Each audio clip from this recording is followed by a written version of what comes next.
Muy buenos días, hermanos. Feliz sábado tengan todos. Es un privilegio poderlos ver aquí un día más. Le doy la bienvenida aquí a nuestros amigos que hoy nos acompañan.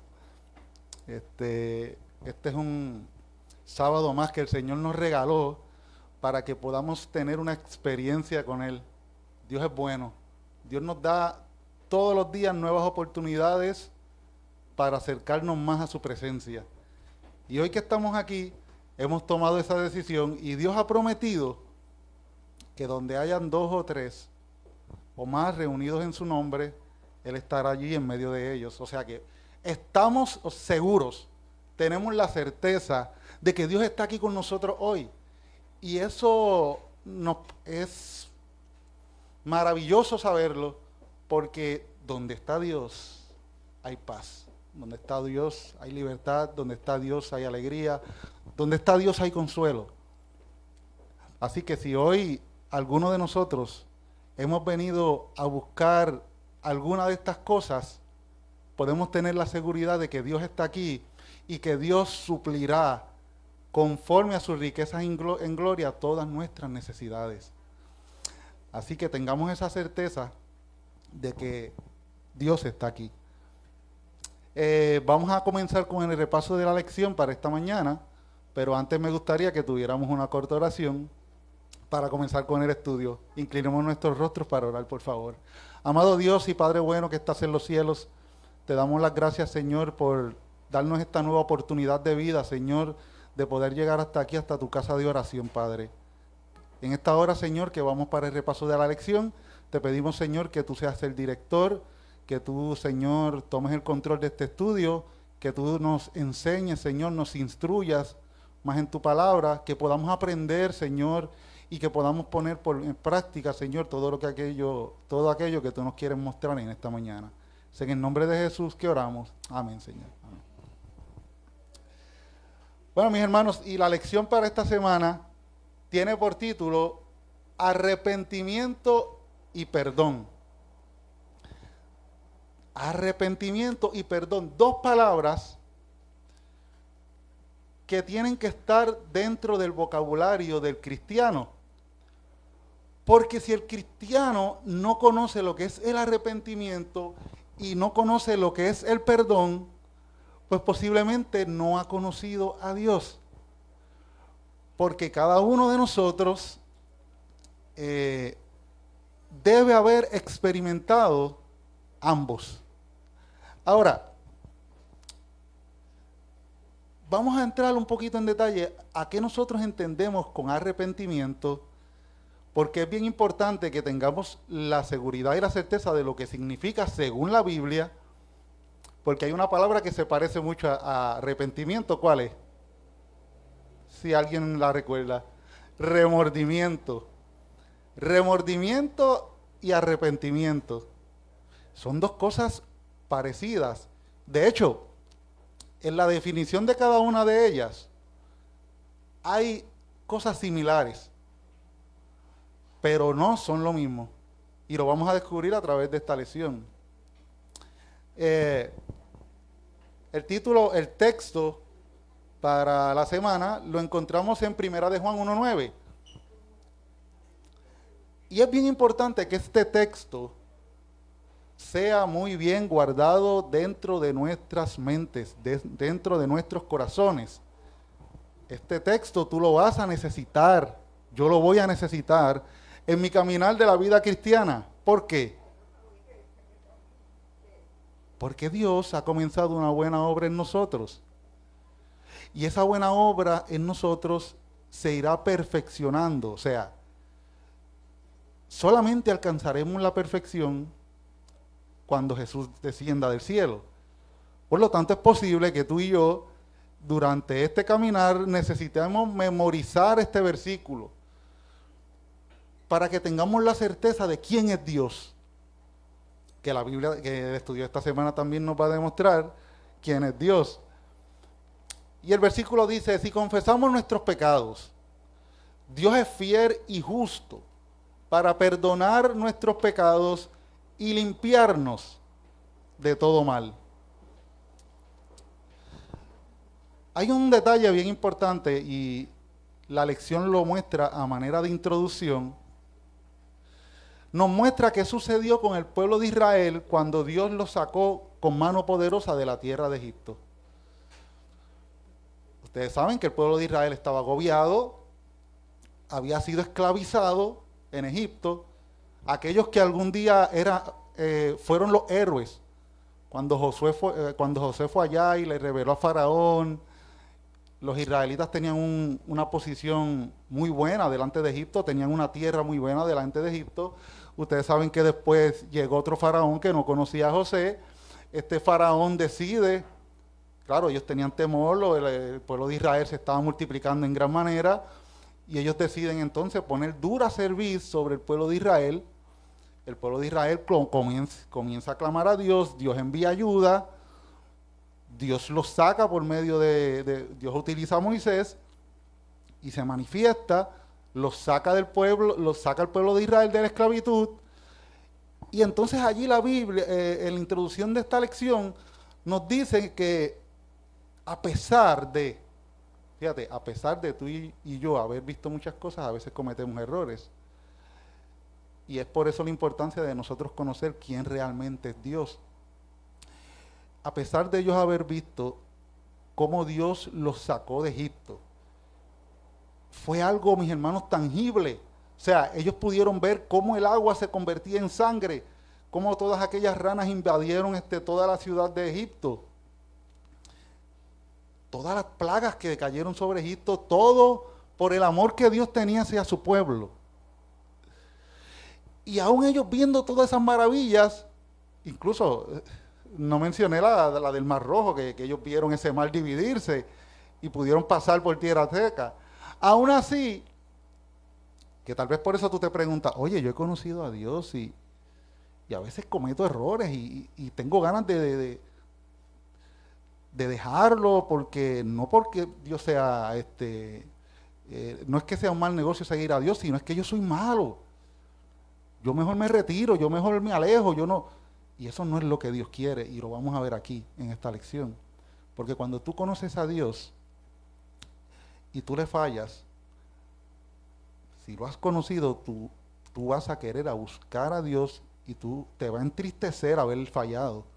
Porque si tú conoces a Dios te va a producir una tristeza, que eso es lo que vamos a ver, que es lo que conlleva el arrepentimiento, pero no vas a querer dejar a Dios, como muchos lo hacían, como muchos a veces lo hacen porque piensan que Dios no han podido contemplar, no han podido entender al Dios de amor. Han aprendido un Dios diferente al Dios que presenta la Biblia. Pero entonces allí la lección nos da esta introducción para que nosotros tengamos una idea clara de qué fue lo que hizo el pueblo de Israel. El pueblo de Israel, ustedes saben que cuando ellos cruzan el Mar Rojo, llegan a cierto punto, Moisés se retira y tarda varios días en regresar, y ellos comienzan a desesperarse.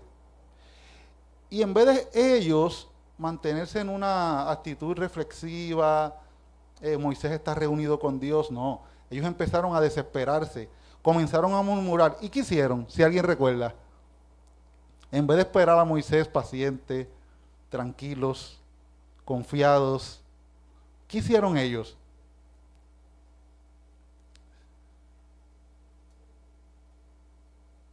Dice que la multitud se sentía impaciente, intranquila, y ese mismo pueblo que hace unos pocos días antes había hecho un pacto solemne con Dios y se había comprometido, ahora querían un ídolo que pudieran ver. Y allí hicieron el famoso becerro de oro. ¿Y qué cosa? Mientras Moisés estaba allá en la montaña recibiendo las instrucciones de Dios, y es curioso porque el primer mandamiento, ¿cuál es? No tendrás dioses ajenos delante de mí. Y esto nos muestra la gravedad que hizo el pueblo de Israel en ese momento.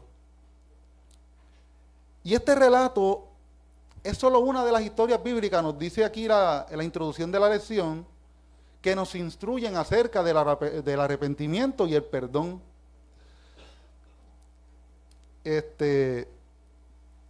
Los temas de la lección de esta semana, nos dice aquí que tengamos presente el versículo para memorizar. Tengamos presente este versículo.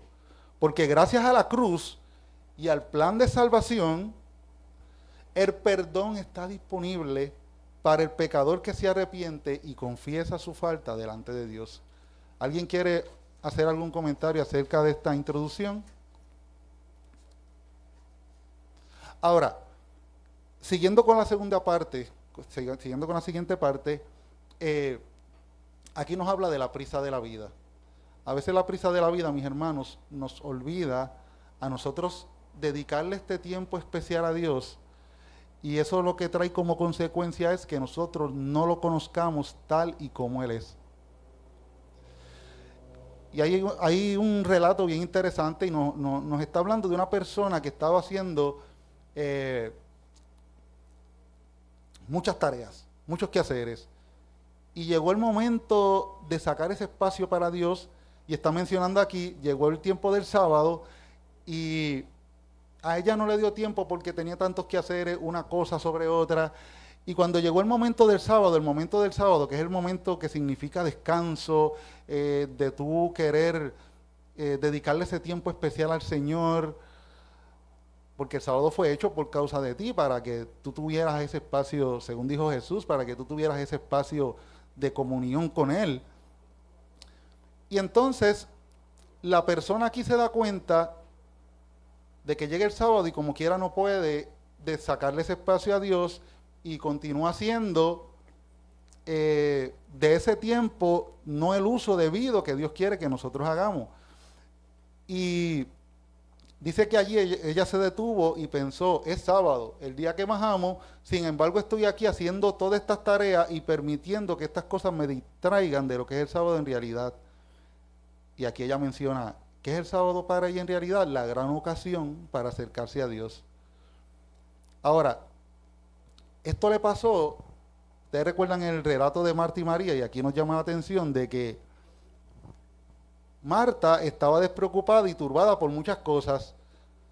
Entonces le dice a Jesús, mira Jesús, yo estoy atareada, necesito ayuda, dile a María que me ayude. Sin embargo, María eligió la buena parte que no se será quitada, dijo Jesús. Dijo, porque ella decidió estar a los pies de Jesús, escuchando a Jesús. Y aunque aquí el autor nos dice que él no está enfatizando, que su idea principal no es enfatizar qué debemos o no debemos hacer en sábado, lo que sí él está queriendo hacer énfasis es como un recordatorio de que es importante tomar conciencia de las cosas que debilizan o obstaculizan nuestra relación con Dios. Así que nos dice, cuando clamamos a Jesús porque sentimos dolor por el pecado y la separación, Él está muy cerca de nosotros. Pero solamente clamaremos a Jesús, solamente suplicaremos su perdón, como mencioné hace un ratito, cuando los conozcamos y cuando tomemos conciencia de quién realmente somos nosotros. Quisiera que alguien me buscara Isaías 64:6 y otra persona buscara Zacarías 3-4. Porque es necesario que nosotros tomemos conciencia de quién somos nosotros, de quiénes somos nosotros, qué debemos hacer, quién es Dios y qué Dios quiere hacer con cada uno de nosotros. ¿Alguien tiene por ahí Isaías 64:6? Y cuando vemos estos versículos nos damos cuenta de por qué el pueblo de Israel actuaba de esta manera y lo que Dios quería hacer con ellos.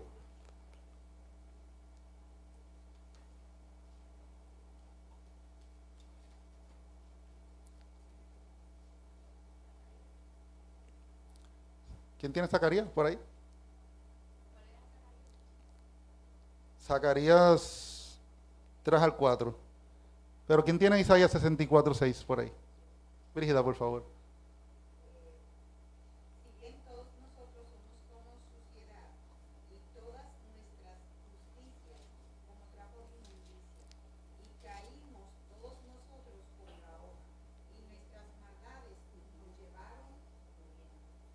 Ok, aquí está, Isaías está recordando quiénes somos nosotros. Dice que nosotros somos como sociedad que nos desviamos. O sea, Él quiere que nosotros tomemos conciencia de quiénes somos, porque si nosotros sabemos quiénes somos, es como quien dice, cuando tú sabes de qué enfermedad tú estás padeciendo, tú vas a saber qué médico vas a necesitar. ¿Es así o no es así? Cuando uno toma conciencia, por ejemplo, mientras yo no sé qué yo necesito, si yo tengo alguna condición de salud y no se me ha descubierto, pues yo no sé a qué especialista debo ir. Pero si yo tomo conciencia de quién yo soy, o sea, de la condición médica que yo tengo, pues entonces yo sé a qué especialista debo dirigirme. Pues Isaías está dándonos un cuadro de quiénes somos nosotros. Y aunque suena fuerte, porque suena fuerte, mis hermanos, a ninguno que tenga la autoestima teológica muy alta le va a gustar lo que acaba de decir Isaías acerca de todos nosotros. Fíjate que no menciona una parte de nosotros, dice, si bien todos nosotros somos como suciedad. Y eso parece como un insulto. Pero recuerden que Isaías está viendo en la manera en cómo Dios ve a su pueblo por causa del pecado, por causa de esa separación. Por eso él dice, si bien todos nosotros somos como suciedad. ¿Y qué decía que eran nuestras justicias?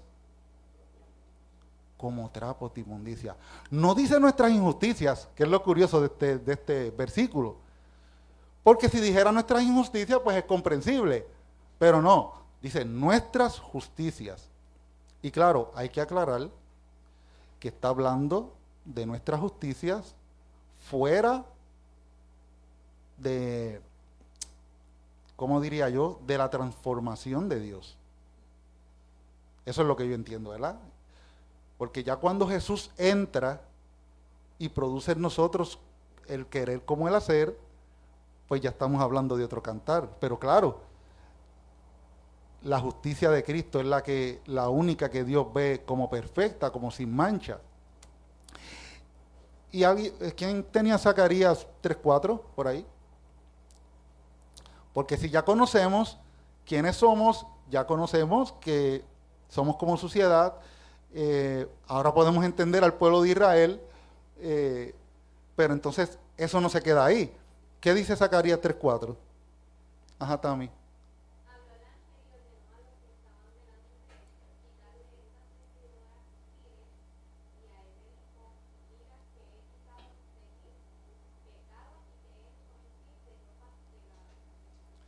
¿Ves qué es lo que quiere Dios? Quitarnos las vestiduras viles y poner las vestiduras ¿qué? De gala. Y ahí es que entra Jesús. Y ahí es que entra Jesús. O sea, Dios quiere quitarnos nuestras vestiduras viles. Y ahí entonces podemos ver que el Espíritu Santo de Dios, siguiendo con el hilo de la lección, el Espíritu Santo de Dios, cuando Jesús asciende al cielo, envía su Espíritu Santo y nos dice que el Espíritu Santo hace algo en nuestras vidas. ¿Alguien recuerda qué es? Digo, el Espíritu Santo hace muchas cosas en nuestras vidas, ¿verdad? Porque si decimos, el fruto del Espíritu es amor, gozo, paz, benignidad, mansedumbre, templanza. Pero si vamos con el repaso de la lección, ¿qué hace una de las funciones del Espíritu Santo, Raúl? Convence de pecado, de justicia, de juicio. Y estamos entonces hablando aquí que el profeta acaba de decir que todos somos como suciedad. El otro profeta nos dice que Dios quiere que compremos vestiduras blancas de Él, manda que nos quiten las vestiduras viles. Pues entonces cuando viene el Espíritu Santo de Dios, Él viene a convencerte de pecado. Porque si no te convence de pecado, tú jamás vas a tomar conciencia de que necesitas salvación. Y todos necesitamos salvación, mis hermanos. Todos nosotros necesitamos salvación.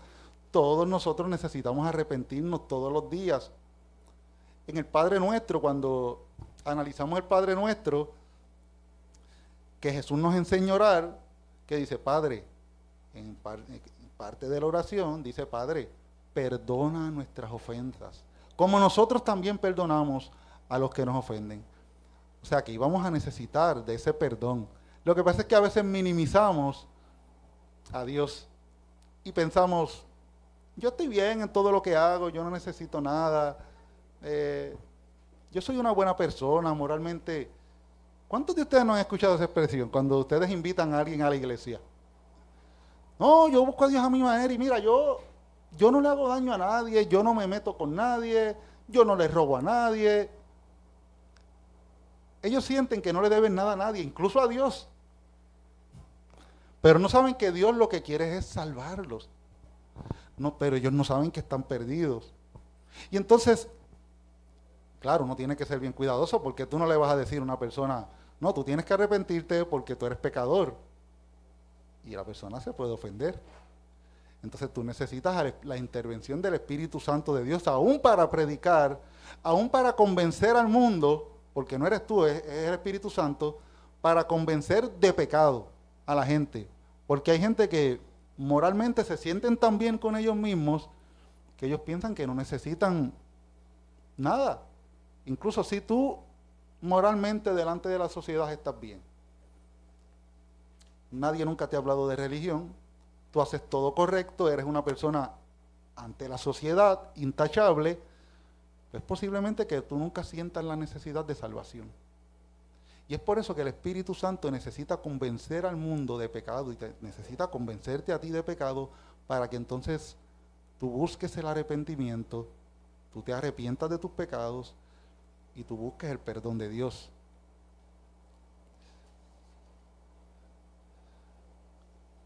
Ahora, hay una diferencia entre, como dije ahorita, entre arrepentimiento y remordimiento. ¿Qué es el remordimiento? Si alguien me puede dar en palabras sencillas, ¿qué es el remordimiento? En el remordimiento tú sientes culpa, pero hay algo que se centra más en remordimiento, porque en el arrepentimiento se siente culpa. Se siente culpa también. Y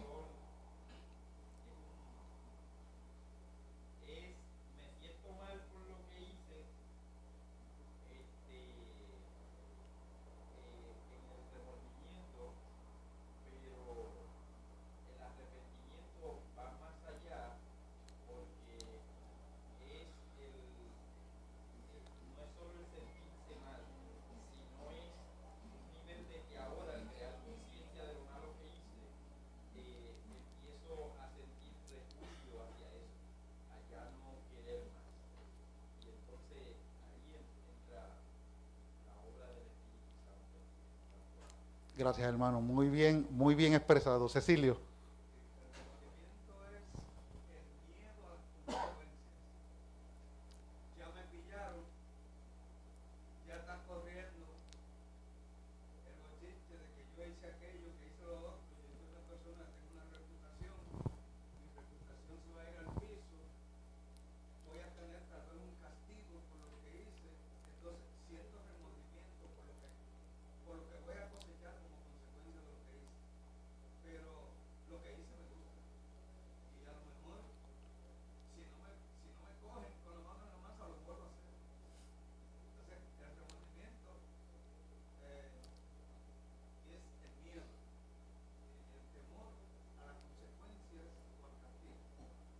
Correcto, correcto, y eso es lo que nos está la gestión, Raúl.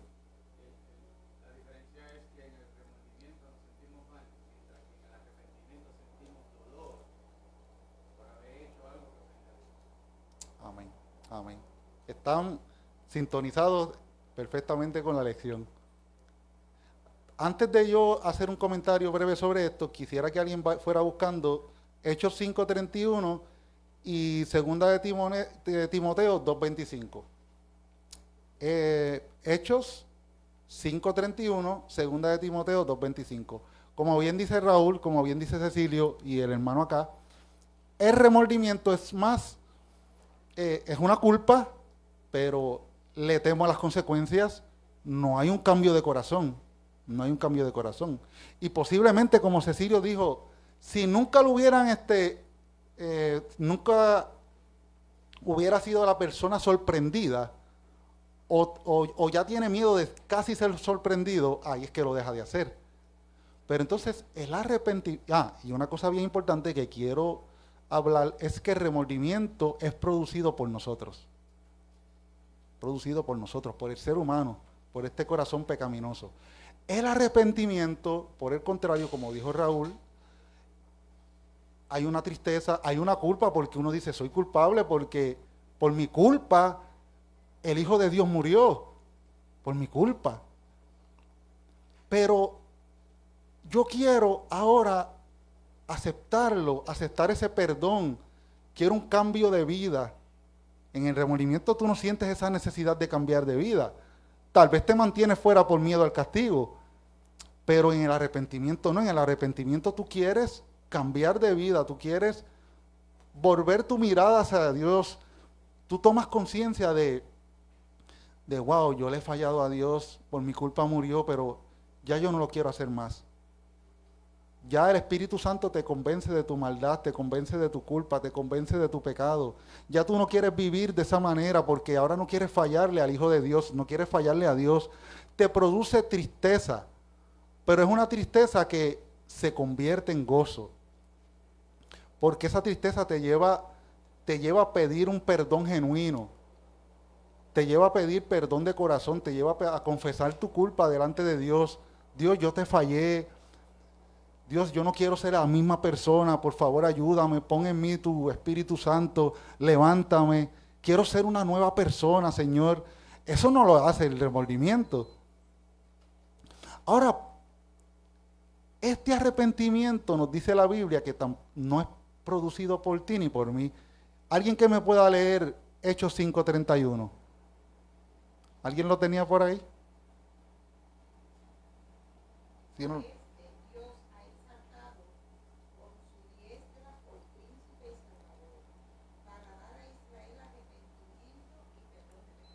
Fíjate lo que dice Hechos, cuando está hablando de Jesús, que Dios ha dado a Jesús como príncipe, como salvador, ¿para qué? Para dar arrepentimiento a Israel.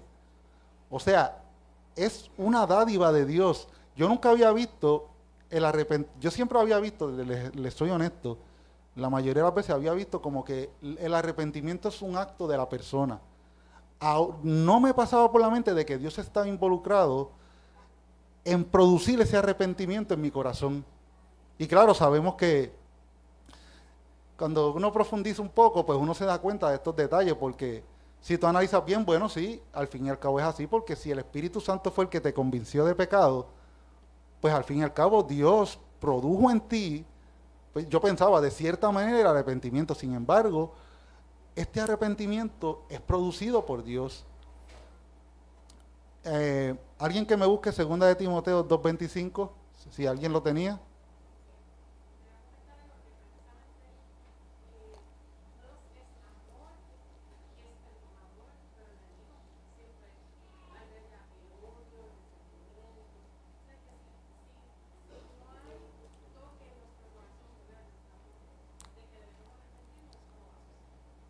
Claro, claro. Tiene que haber ese toque, ese convencimiento. ¿Alguien lo tiene por ahí? Si no lo leemos por acá. 2 de Timoteo 2:25.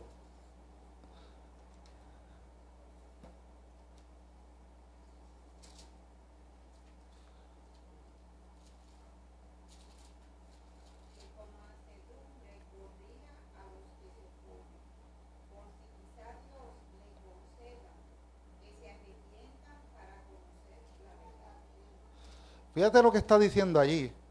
Y esto es un mensaje para nosotros cuando estamos predicando. Porque a veces nosotros utilizamos ciertos métodos. No digan si sean sinceros si no lo han hecho, como que buscamos causar un poquito de miedo a la gente para que busquen a Dios, para que se arrepientan. Sin embargo, Dios, este no es el plan original de Él. Dios concede el arrepentimiento. Pero según 2 de Timoteo 2:25, nos dice que nosotros con mansedumbre debemos corregir a los que se oponen a la verdad, ¿verdad? Dije 2 veces, ¿verdad? Por si quizás Dios les concedan que se arrepientan para conocer la verdad. O sea, que Dios concede el arrepentimiento. Y qué bueno es saber esto, porque esto me lleva a analizar y a pensar, las decisiones que yo estoy tomando, ¿es basada en mi remordimiento o es basada en el arrepentimiento que concede Dios? Y eso es, claro, para meditar cada uno de nosotros. Ajá, Raúl.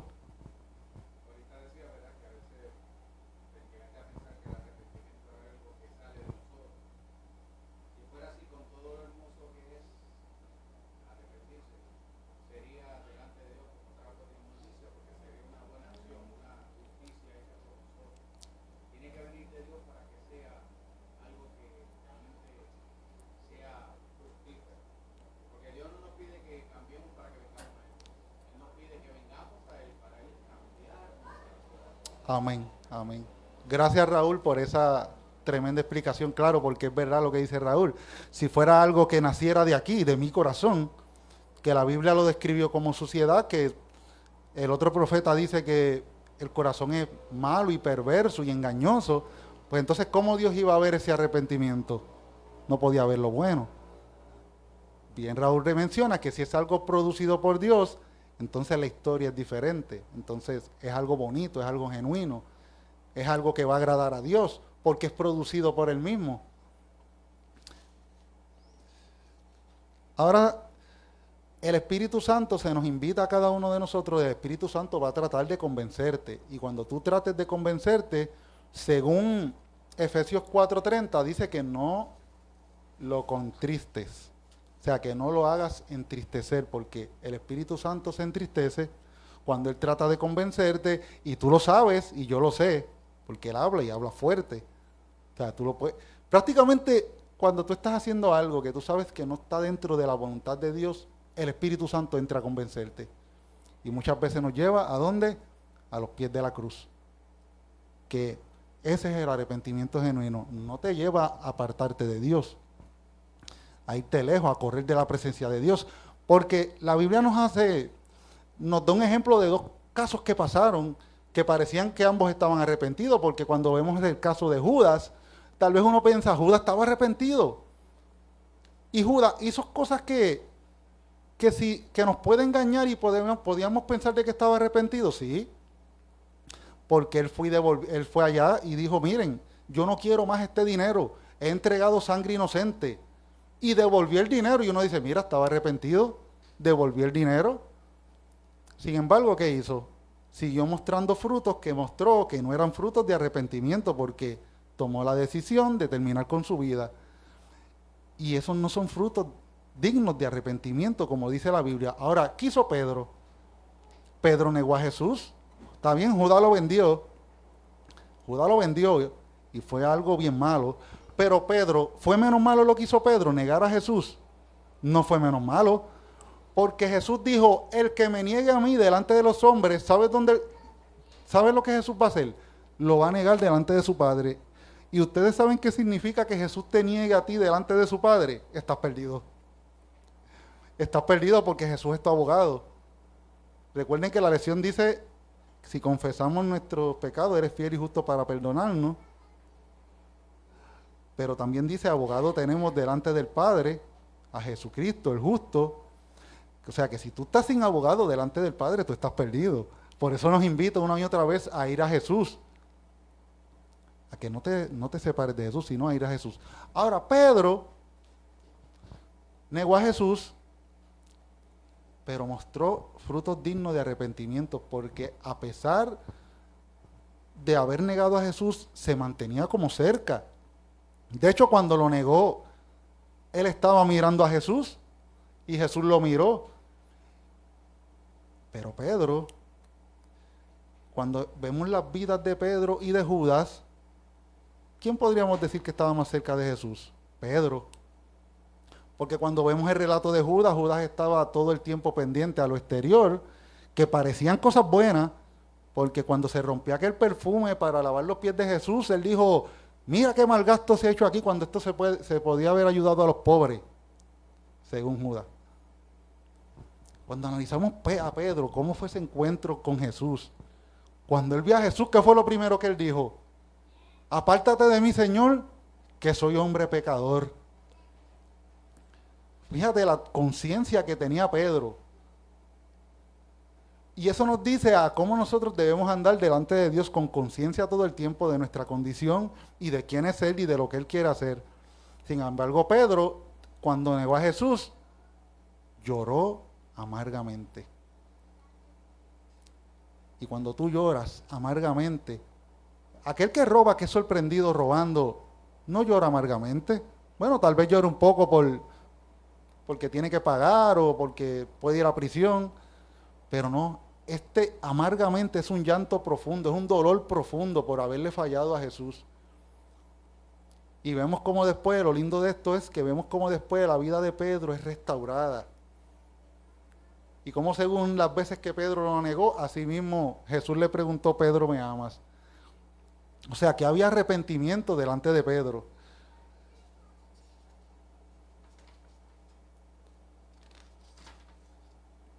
Porque Pedro había conocido realmente quién era Jesús. Quiero enfocarme también, esta parte es bien importante. La lección nos dice, la bondad de Dios te lleva al arrepentimiento. ¿Ustedes están de acuerdo con esa expresión? La bondad de Dios te lleva al arrepentimiento. Si estamos de acuerdo con esta expresión, en algún punto dado muchos han perdido la dirección. Por ejemplo, cuando hay ciertas manifestaciones de personas, ¿cómo lo podría llamar? Personas que están haciendo cosas incorrectas. Personas que están haciendo cosas incorrectas, personas que están haciendo cosas que no están en el orden natural de Dios. A veces vemos muchas pancartas de muchos cristianos que dicen, arrepiéntete o te vas al infierno. Y uno dice, ¿será este el mensaje que Dios quiere llevarle a esa gente? Y tal vez hay cierta verdad en eso, cuando tú vienes a ver. Pero tú como portador del mensaje, tú estás llevando el mensaje correcto de la manera en que Dios quiere. Asisten a marchas y se van en contra de gente que no creen en Dios. Los ateos irán al infierno. Y lo ponen así, lo publican y dan todo este tipo de mensajes donde te muestran un Dios que quiere como que da la impresión, tal vez esa no es la idea de ellos, pero te da la impresión de que tú debes servirle a Dios por miedo. Si Dios hubiera querido que tú le sirvieras por miedo desde un principio, no hubiera hecho todo lo que hizo para ganarse tu corazón. Porque Él tenía el poder para hacerlo. Yo recuerdo una persona que me dijo, ¿ustedes saben, tú sabes por qué yo me convertí a Dios? Y me estuvo bien rara la manera en cómo me lo dijo. Porque tú imagínate, a mí me dijeron, tal vez yo lo he contado aquí antes, perdonen los que recuerdan este relato, pero es que me acordé ahora. Imagina, prende un lighter y pégatelo en una mano y déjalo ahí. A mí me dijeron, arrepiéntete y busca a Dios porque esto es lo que te va a pasar. Mira, esta es tu mayor motivación. Y wow, yo no sé a qué Dios, en qué momento se perdió la esencia de Jesús. En este Dios que quiere salvarte por amor, en algún momento dado se perdió. Sin embargo, la bondad de Dios nos lleva al arrepentimiento. Nos dice Romanos 2:4, ¿qué es lo que te lleva al arrepentimiento? Romanos 2:4, lo voy a leer. Aquí dice, o menosprecias, le está hablando al pueblo, o menosprecias las riquezas de su benignidad, paciencia y longanimidad, ignorando que su benignidad te guía al arrepentimiento. O sea, el arrepentimiento genuino producido por Dios en ti va a ocurrir de acuerdo al conocimiento que tú tengas de su bondad, de su benignidad y de las cosas buenas que Dios quiere para tu vida, que son pensamientos de bien y no de mal. Fíjate que Romano lo está explicando bien claro, o sea, Dios quiere, o sea, Dios produce ese arrepentimiento, pero cuando tú observas la benignidad de Dios, cuán bueno es Dios. Y hay personas que dicen, no, pero es un peligro mencionarle a la gente que Dios es bueno y que, no, Dios de la misma manera menciona de que Él quiere que todos se arrepientan porque Él no quiere que ninguno se perezca. O sea, que hay un camino que conduce a la perdición. Hay un camino que conduce hacia allá.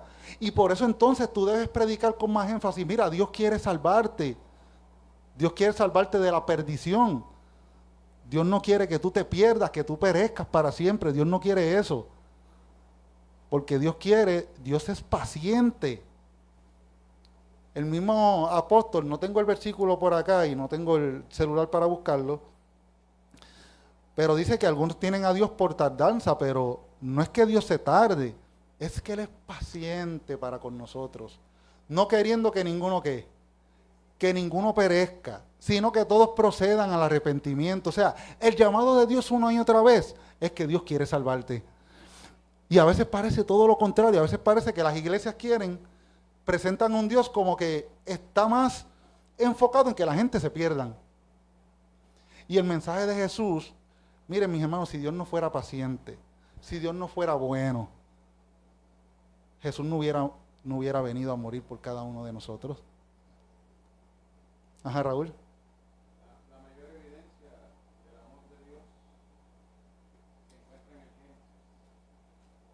Dios creó al hombre perfecto, compartió con él su carácter, su esencia, su existencia, su señorío, y después de haberle dado todo y que viviera en perfección, el hombre peca, y Dios no lo rechaza. Lo primero que hace dice que Dios va en busca del hombre. Esa es la mayor manifestación de amor de Dios, porque humanamente no se puede entender cómo un ser perfecto, justo, santo, pueda sentir dolor por aquello que él creó y le dio el Padre. Solamente porque Dios en su esencia es amor, es que sigue buscándonos a nosotros hoy. Y lo que decía ahorita, se ha tergiversado que le sirvamos a Dios por temor. Y por eso muchas veces es más difícil llegar a la gente, porque la gente teme. Porque por nuestra condición no vamos a buscar a Dios naturalmente. Va a haber lucha, va a haber una contienda. Es la lucha que tenemos todos los días, es la lucha que yo he experimentado y que yo sé que hoy Dios me da la última oportunidad de buscarlo. Porque no sé cuánto tiempo tengo. Estuve fuera de la iglesia y estuve en el mundo, estuve haciendo un montón de cosas. Y cuando Dios me habló, sentí una necesidad urgente de buscarlo. Y aún con todas las batallas que tengo, mi experiencia de hoy en día es que quiero buscar a Dios por el gran amor que Amén. Él me ha mostrado. Porque sin merecerlo, Él siguió llamando mientras yo seguía corriendo al campo de Él. Y no debo de buscarlo. Y hoy todavía sigue tocándome para que yo siga abriendo mi corazón a la persona. Amén, Raúl. Gracias por compartir esa experiencia y qué bueno que pudiste contemplar la bondad de Dios, la benignidad de Dios, el llamado que Él tenía todo el tiempo para contigo. Y tú sabes por qué estás aquí, yo estoy seguro de eso, porque tú tuviste una experiencia con Cristo y sabes que Dios quiere lo mejor para ti, que Dios es un Dios perdonador, lento para la ira y grande en misericordia, que eso es lo que nos habla la Biblia. Hay un detallito allí que nos dice gracia suficiente en uno de los días y nos invita a Éxodo 34,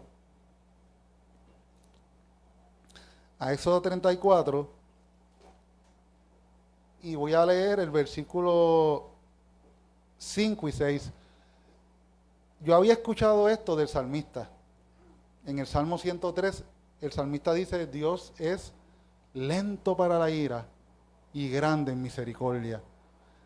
Sin embargo, en esta lección yo aprendí que Dios porque todo el tiempo yo lo vi como que el salmista describe a Dios de esta manera y lo repite una y otra vez.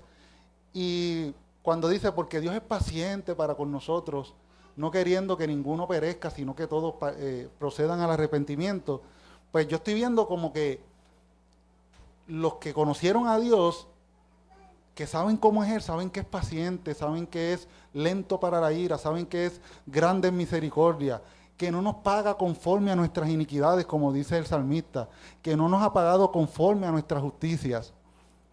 Ahora, cuando yo voy a Éxodo, en el capítulo 34, en el versículo,